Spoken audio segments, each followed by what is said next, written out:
so I've got something for you guys that you have not heard of in a very long time. Druid farming. And the reason why I haven't heard about Druid farming in a very long time is because it sucks.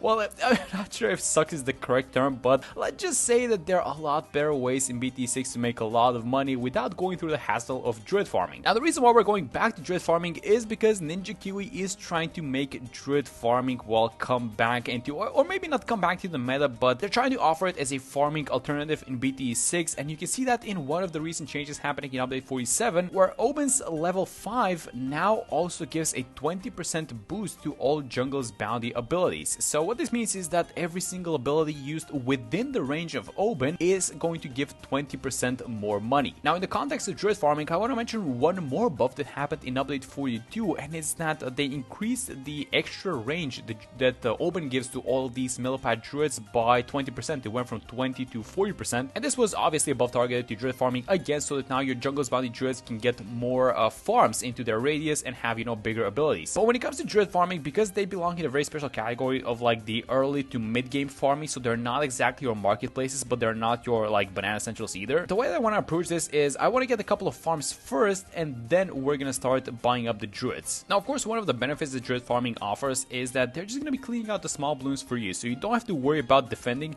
And actually, I chose Bloonarius as the boss on this one. We're playing a boss challenge, by the way, and I chose the boss to be Bloonarius because Bloonarius spawns ceramic balloons. These druids are actually going to be really helpful in defeating the tier 1, and then it naturally upgrades to the Spirit of the Forest, which is going to be good for the tier 2 as well. Alright, so I think it's about time. I think I'm going to be done placing farms in a second. The next one is going to go here up top, and the druids are going to be here in the middle. But the first thing that I want to do is actually get a discount village, just so we'd be a little bit efficient in doing this. So I think the discount is going to go like this. I actually tried this in Sandbox. You know, one of the disadvantages with druid farming, and the reason why I guess Ninja Kiwi decided to buff the range that Oben gives to these druids, is that this strategy is not exactly doable on every map in BT6. In fact, the number of maps in which you can do druid farming in BT6 is pretty low, actually. It's round 32, so I'm just going to be spamming these brambles. I'm going to put one more set of brambles down on the track. We're going to buy our first jungler's bounty, actually, which should get all of these guys in range, actually, because it's going to get a huge range boost once we buy it. So look at this one. Look at this. Bang! And I'm going to get the Druidic Reach as well, and it's going to get this farm on the left side as well. That's amazing. Look at this guy's range now. Alright, so Druid number 1 is up, and after this point, again, I'm not sure exactly what is the most efficient way to do it, because if you're buying new farms, you want to go for a 2-0-0 on the farm before buying the next one. But now, because we're playing off of this Druid, do you just spam 0-0-0s? Like, I'm not exactly sure, so here's what I'm going to do. I'm just going to keep doing it the old way. So I'm going to have one more farm, like, as far to the left as possible, like this. Okay, this one is in range as well. That's the, well, I guess it's not the wrong crosspath, because these guys are eventually going to become 4-0, so let's just get the great reduction, and we have our first ability. Okay, so let's see how much money this thing is going to make. Alright, so use the ability, and that is $1,320. That is $1,320 for 6 farms in this guy's radius. Is this good? I mean, the ability cooldown is like 60 seconds, so I don't know, like 1.3k is about the same amount of money that like a 0-4 farm would make, which is the central market. So now, because this whole setup is actually cheaper than a central market, I guess it kind of makes sense, right? The only downside, obviously, is that the central market makes money per round, and this guy is on a cooldown, on a 60-second cooldown. So let me just place down a couple more farms and get all these guys to 2-0-0 as well. Let's see how much this ability is going to bring us. It goes to $1,632. All right, let's place one more druid like this. Go for 0-4-1, and I think, do we want to synchronize all the abilities? Let's just buy all the druids first, and then we're going to sync up all the abilities with like one tech bot. There's another quality of life change actually that happened, which is that when you trigger one of these abilities, all of them trigger. So you don't need like, let's say 5 or 6 tech bots. You can only do it with one. So the small balloons are getting dealt with, that's for sure, but we need to defend this guy. So how do we want to do this thing? I guess like a sticky ninja to get things going, and then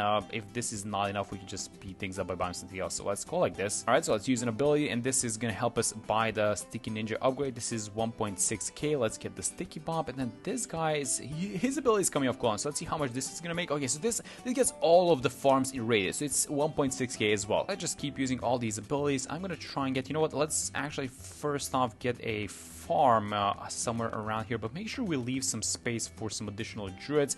I don't know, where do you stop with these druids? Like, do you stop at 3 or do you stop at like 8? Not exactly sure. Maybe we can go somewhere in the middle, like kind of 4 to 5. Let's buy one more. So here comes the first ceramic wave. Druids are actually amazing because look at what they do. They're just gonna defend this thing with no issues, and this is just gonna allow us to keep farming, which is amazing. And I guess the biggest problem with these druid abilities abilities is that if you want to try and maximize the amount of money that you make, because it's on a cooldown, you want to be stalling the rounds. And stalling the rounds is kind of difficult when they actually just spawn vines and insta-pop all the Bloons. This is actually, you know, the vines were actually a mechanism to prevent stalling rounds that was implemented a long time ago, actually. And I guess the only way that you can stall rounds with these druids is if you stall mob class Bloons, but that just becomes annoying and unnecessary at that point, right? How's the boss looking though? 3 skulls left, so not the greatest with the HP. There we go, we get 5 abilities, so let me just buy a tech bot. Yeah, let's just have the tech bot like right here, and then hook the tech bot to like one of these druids, and then bang, all of them collect. That's amazing. Okay, I'm actually gonna buy this. I'm gonna buy the monkey seed just so we get a little bit of increased production on all these druids and the farms as well in the radius. Alright, so one more skull left with the boss. I'm actually just gonna sell this master bomber. I'm gonna rebuy it here on the side, not worried about the small Bloons at all. This guy's gonna free up space to buy one more. Yeah, it's gonna be about to one more farm here on the side so that we can buff up our druids a little bit more. Okay, so let's finish up the boss, and then we're gonna go back into farming because I have a couple of ideas. So I want to do a couple of things. So that's gonna be the tier 1 elite Bruner is done. I'm gonna sell the ninja up top as well. Let's go like this. Let's sell this ninja, and then because these guys' range, look at this guy's range, it's huge. We could probably place at least one more farm over here, and then probably one more farm over here, which is also gonna be in range, right? Then for this guy, and actually maybe even this one up top, we can place one more farm like this. And for these guys here on the side, I bought this one, so hopefully they're gonna be able to reach it. All right, let's actually try and pay attention to how much money we're making with these new added farms. It is about 2.7k. I'm noticing that's actually pretty respectable. 2.7k is the equivalent of 2024 farms, and in this number we're factoring in the increases from the Bombat village and the new 20% buff from Obin. So not too shabby, honestly, in comparison to what this thing would have been previously. All right, so 57. We're gonna get one more round of abilities, which is gonna buy us the banana central. So I'm gonna buy it like this. We also want to get an overclock, and then the tier 2 is actually gonna arrive. Yeah, let me get the man. Go for the 150, and then we are looking to get the Spirit of the Forest for about 35,000. We still don't have the money actually, so maybe just kind of chill a little bit. Actually, because we barely don't have the money, we're at 34. I'm gonna use the mad ability just to clean out this first skull, and then we just got the money for the Spirit of the Forest. So after this, I think I'm gonna lock them. Let me just give it a little bit of extra attack speed. I'm gonna lock the mad in place. Honestly, just have it attack the boss like this, and then let's upgrade this guy to a Spirit of the Forest. This should clean out all the summons. And after this, I think we're just back to upgrading 420 farms, which is the way that you would normally play, you know, the ultra late farming game in BT6. So just get your banana central. I'm gonna prioritize these farms which are next to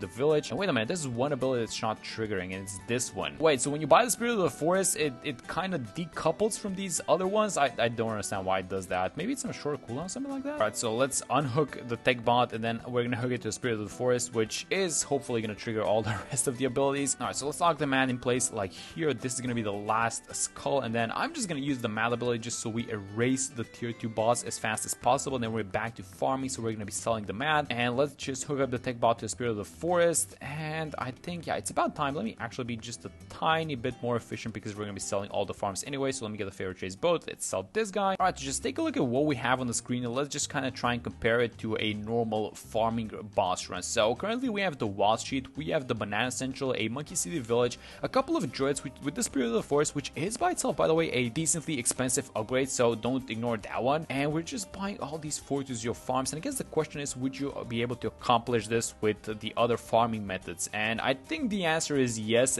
It's also going to be a little bit less easier and likely a little bit less complicated because you cannot do this farming setup on all of the maps in BT6, but this was actually kind of fun. And my takeaway from this like mid-game or druid farming so far is that while druid farming might not be the best, it is a viable alternative, and that is what matters to me the most. I think Ninja Kiwi should actually make a boss in which they force us to druid farm so that we can actually see it in a weekly boss event and not just like this. But I think druid farming is ready to go mainstream with all of these recent buffs. So yeah, I'm happy with the way that druid farming is going so far for sure. And it's round 79, and the tier 3 boss is, well, he's on the screen. So let's actually do a checkup on how much money the druids have made, because past this point it's unlikely that we're going to be relying on druid income to maintain our farming. So let's just see 87k onto the Spirit of the Forest, and then all these other guys like 69, 71, 72. All right, so we're easily looking at the over $350,000 mark being made by round 80, which is honestly respectable, not too bad. The main role that these guys are playing is just helping us, you know, get to like these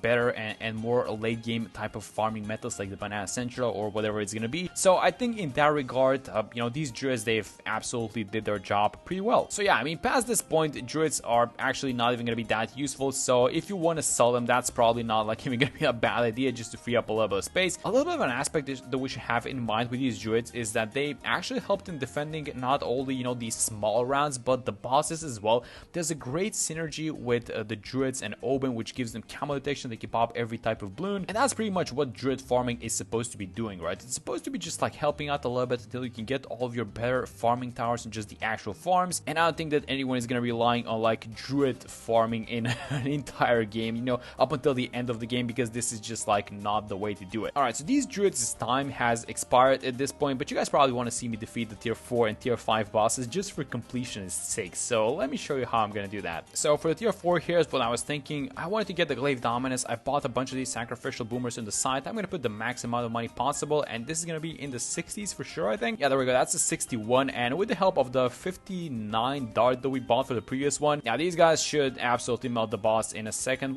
I guess we can get something like an ice tower just to amplify all these guys. I can't see anything actually.